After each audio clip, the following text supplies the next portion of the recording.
I'm Nick Westergaard, and this is On Brand, helping you tell your story.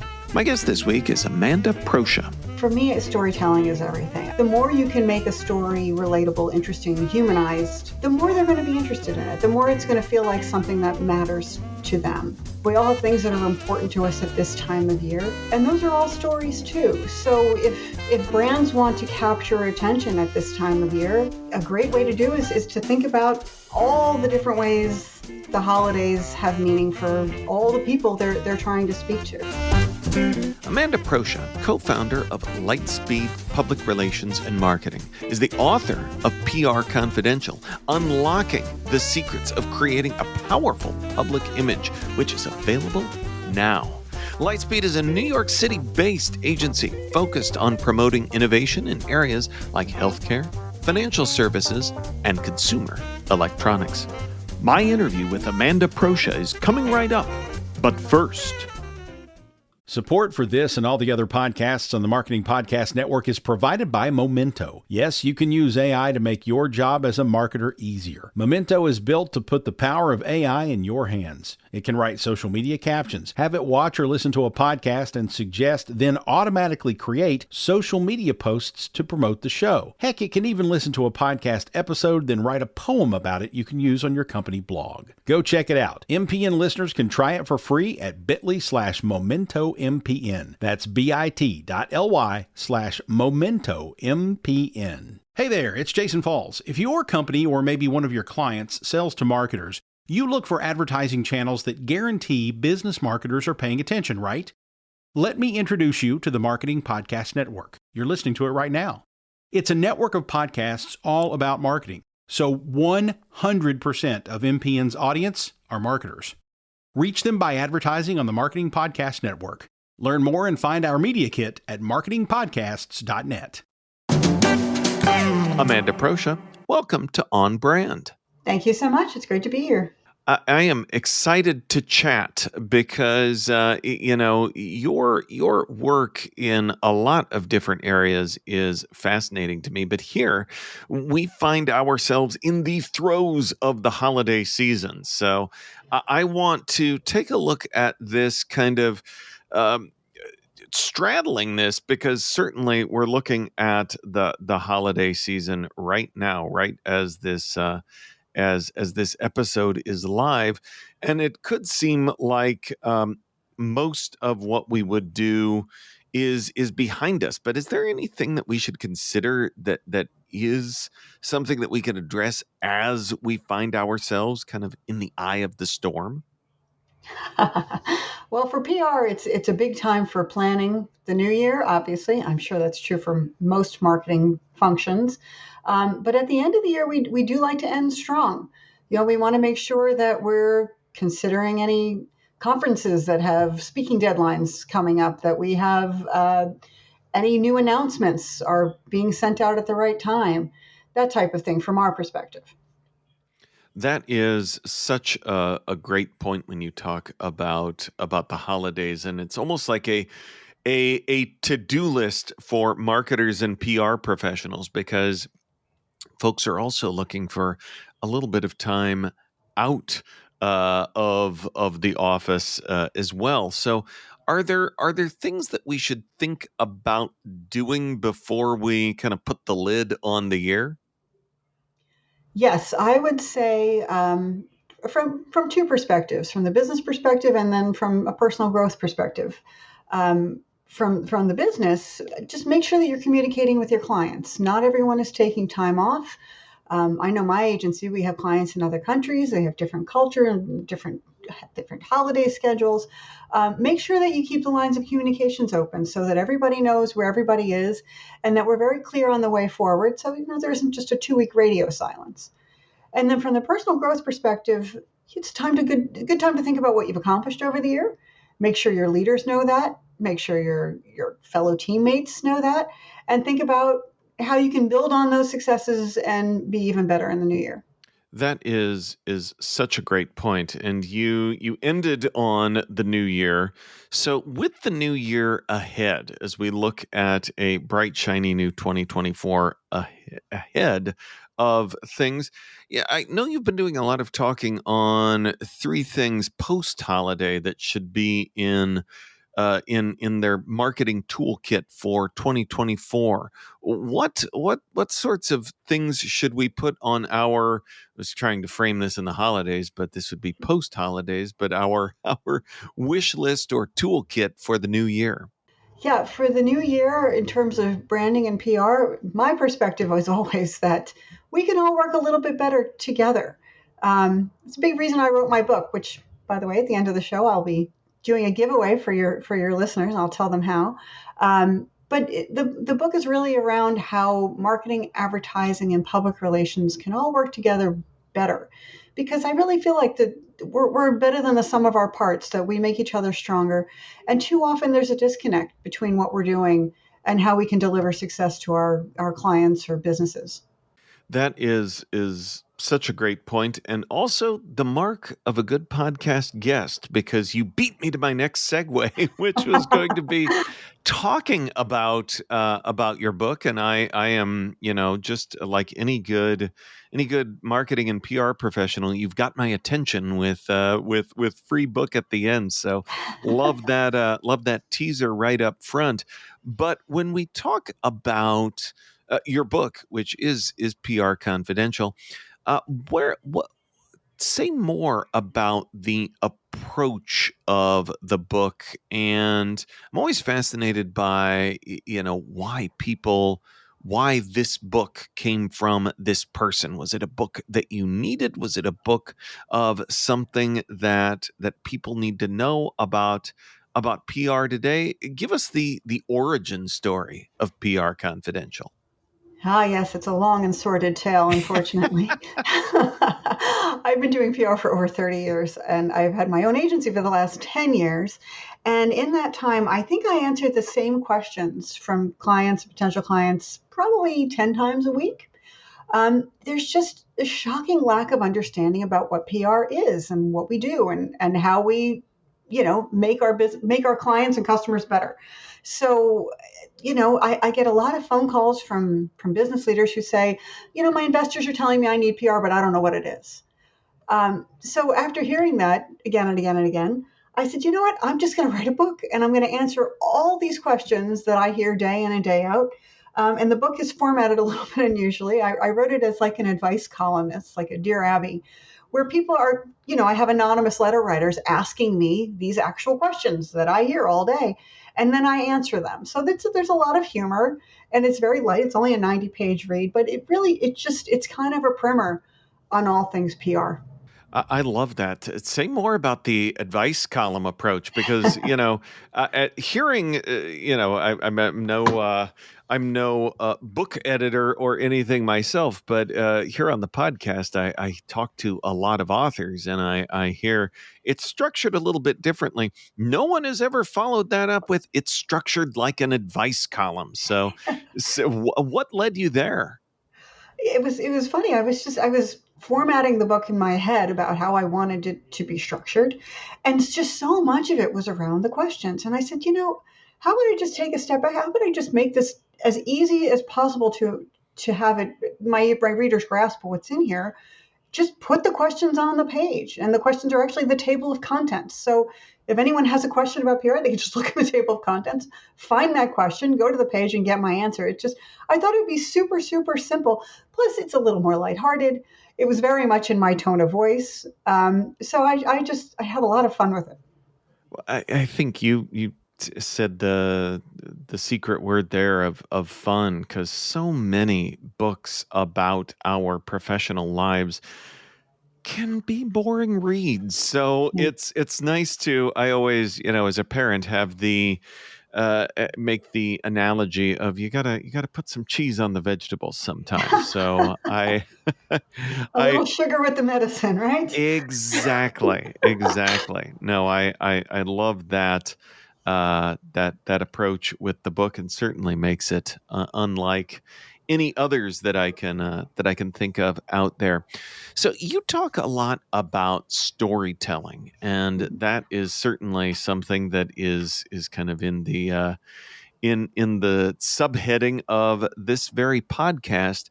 So talk about I love your quote on kind of the refreshed value of storytelling. Say more about why storytelling right now, and even through the lens of the holiday season. So for me, storytelling is everything. My career has always been toward developing messaging and helping clients to find their voice, helping the brands to find a way that differentiates themselves, and that just always comes down to story. And even on the other end, the people we're talking to, the more you can make a story relatable, interesting, humanized, the more they're going to be interested in it. The more it's going to feel like something that matters to them. So in terms of the holidays, certainly everybody has, like I was saying earlier, we all have our own cultures and our own traditions. We all have things that are important to us at this time of year. And those are all stories too. So if brands want to capture attention at this time of year, a great way to do is to think about all the different ways the holidays have meaning for all the people they're trying to speak to. So, say more about the types of stories that a brand might use in through that holiday lens. Oh, it's funny. I was talking to a group the other day, and they were talking about how there's been some articles written that a lot of brands at this time of year, they just bring out the same old ads that they use. I'm sure you've seen them.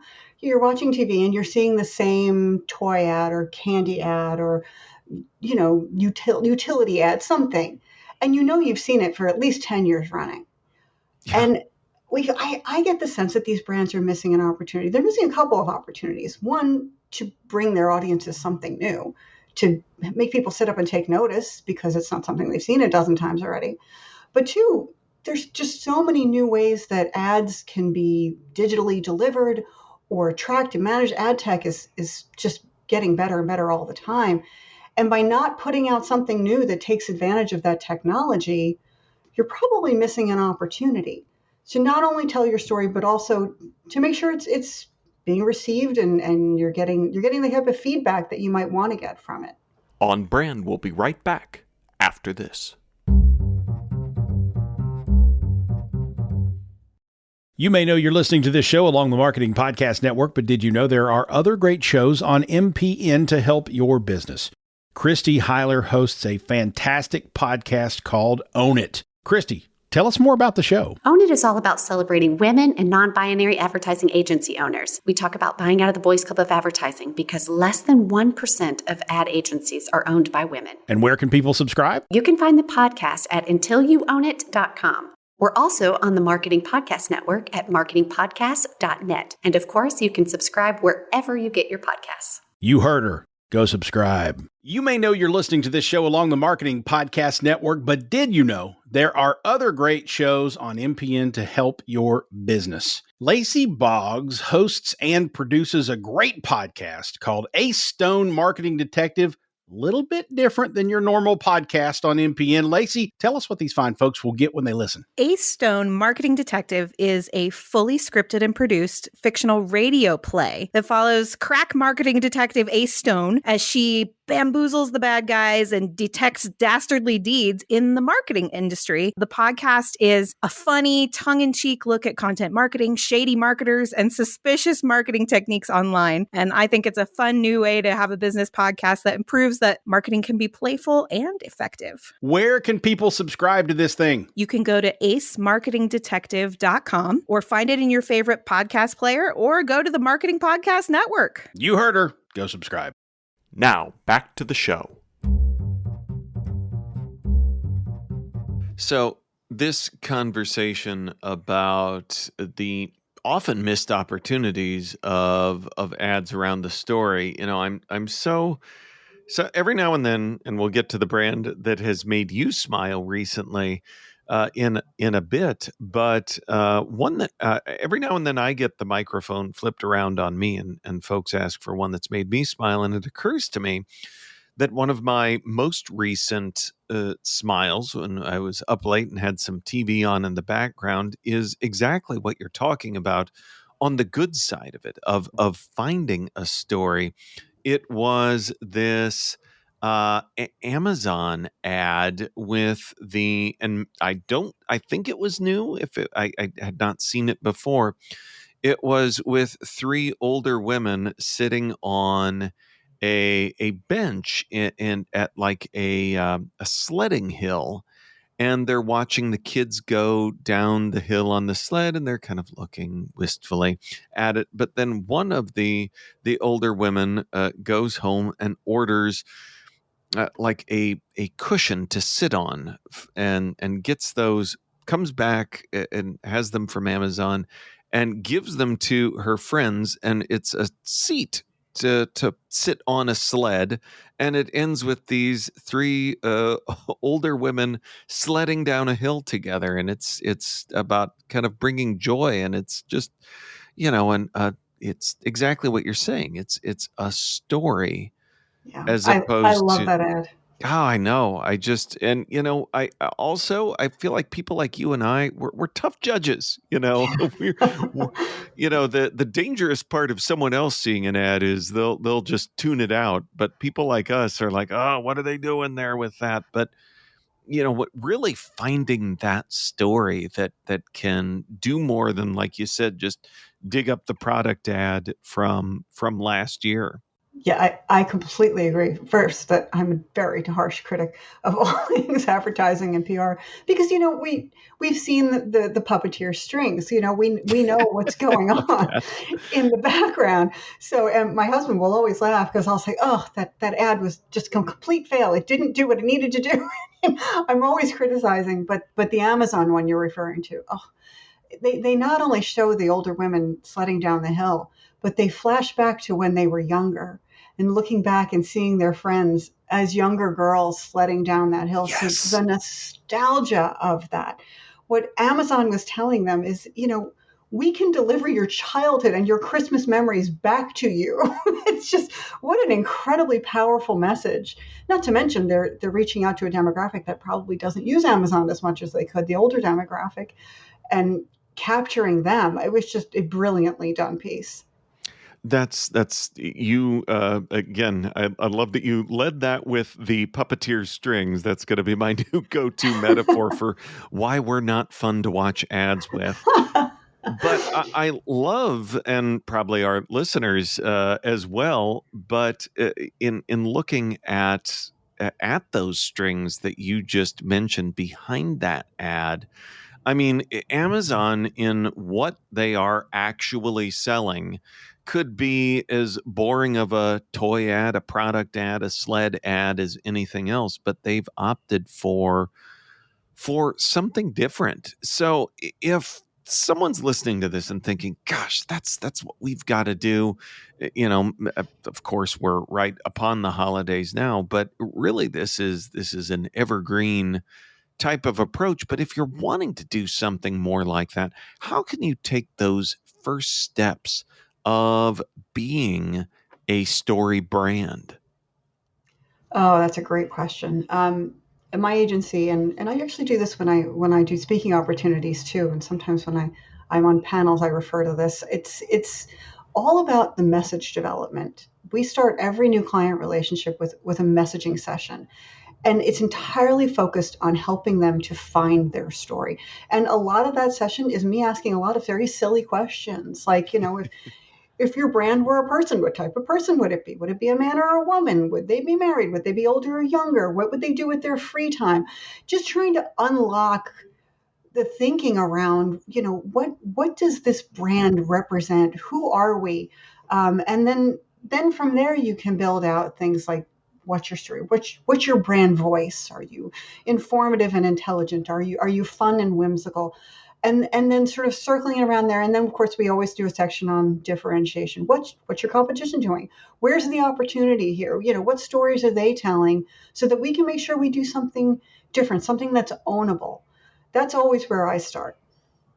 I love that because you ended with a lot of the questions that are probably on people's lists of who's our competitors, what are the opportunities in the market, but really getting at some of those abstract ones, which feel, I always, probably date myself here a bit, but I always, think of those as like the Barbara Walters questions. If you were a tree, what type of tree would you be?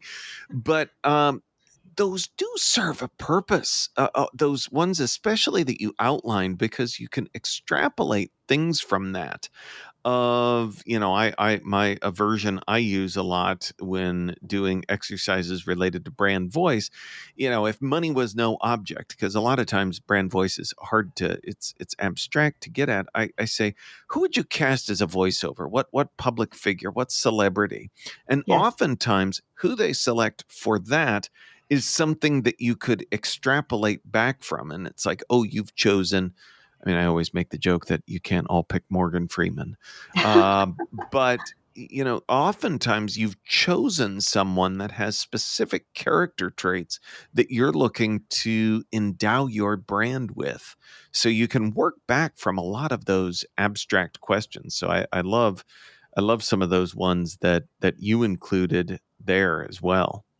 Yeah, it's we actually do ask that question as well. If your brand, and most of my goal is to get everyone to stop thinking about themselves, especially if you have a senior leader in the room. Oh, this is how I would answer. No, you can't answer as you. Yeah. Think of your brand, think of your company as a person, and then when we get to the end, and I say, okay, if you had a celebrity represent, who would that be?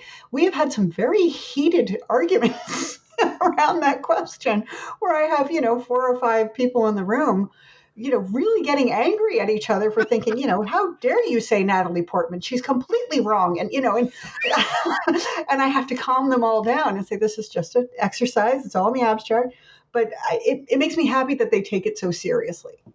I have been in similar rooms, and it sounds funny, but it's good discussion, and it's good discussion that gets you. It's not an easy question to answer of, hey, how do we do something like that Amazon thing? But it's those types of questions that help us to get there. That's not an easy box to check, the story thing. Oh, absolutely. But it's really everything. It's the thing that if you get it right, it just keeps paying dividends, because it can build and build.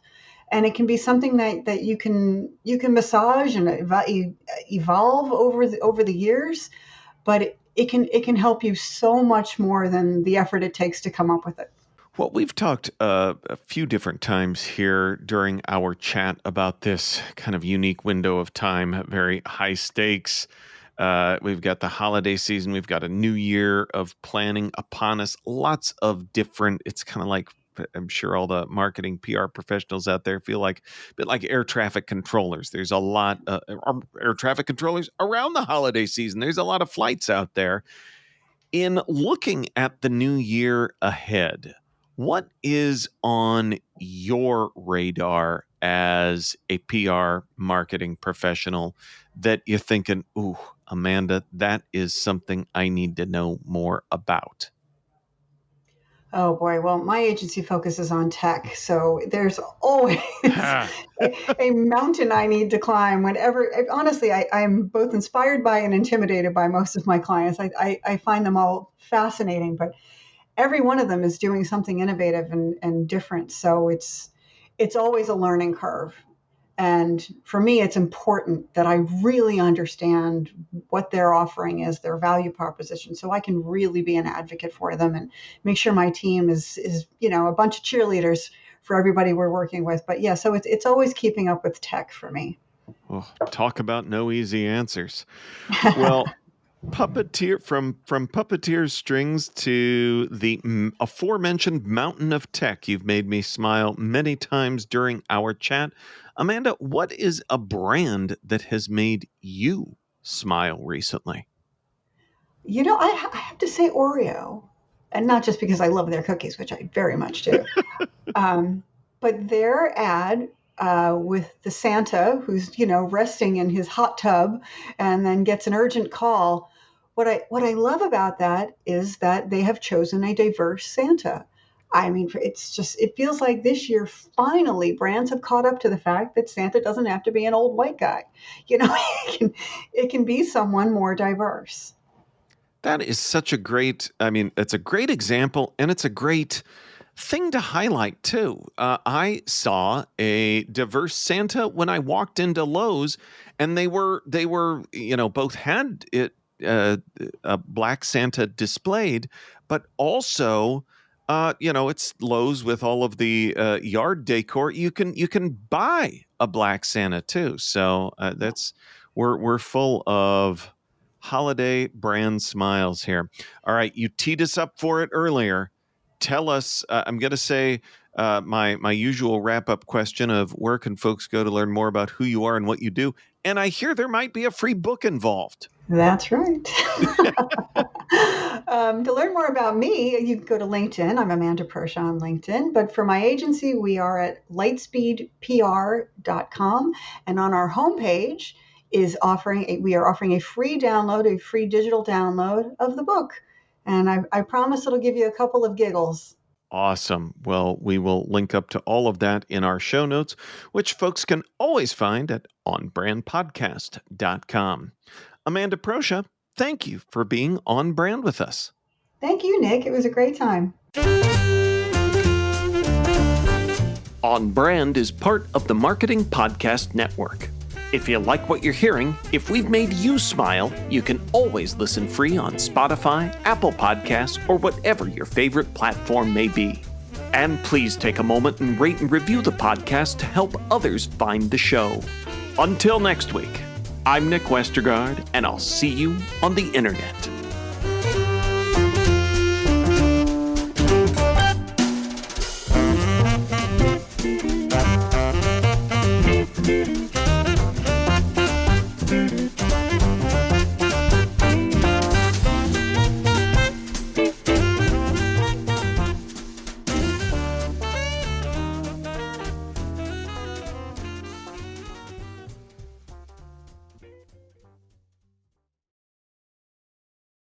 This podcast is heard along the Marketing Podcast Network. For more great marketing podcasts, visit marketingpodcasts.net.